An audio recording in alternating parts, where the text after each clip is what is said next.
এক, ভাগ্যবান বাঁশ বা লাকি ব্যাম্বু। বাস্তুশাস্ত্র এবং ফেংশুইতে বাঁশকে সবচেয়ে শুভ বলে মনে করা হয়। বাস্তুশাস্ত্র অনুসারে বাঁশ গাছের অন্যতম উপকারিতা হল এই গাছটি সম্পদ এবং সৌভাগ্য আকর্ষণ করে।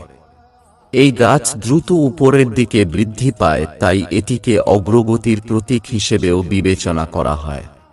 আপনি যদি কাউকে উপহার দেওয়ার কথা ভাবছেন, তবে লাকি ব্যাম্বু একটি খুব ভালো বিকল্প। এই গাছ 5টি উপাদান পৃথিবী, আগুন, বাতাস, জল এবং মহাকাশের প্রতিনিধিত্ব করে বলে মনে করা হয়।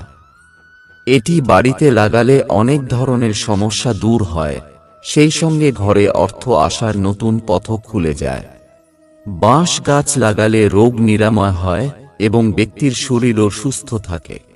বাস্তুশাস্ত্র অনুসারে যদি বাড়িতে বা অফিসে বাঁশের গাছ লাগাতে চান, তবে সর্বোত্তম দিক হল পূর্ব দিক।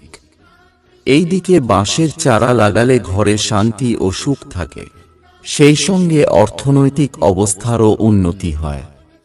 লাকি ব্যাম্বু কখনই জানালার কাছে রাখা উচিত নয়, কারণ এই গাছ রোদে নষ্ট হয়ে যেতে পারে, যা আপনার আর্থিক অবস্থাকেও প্রভাবিত করতে পারে।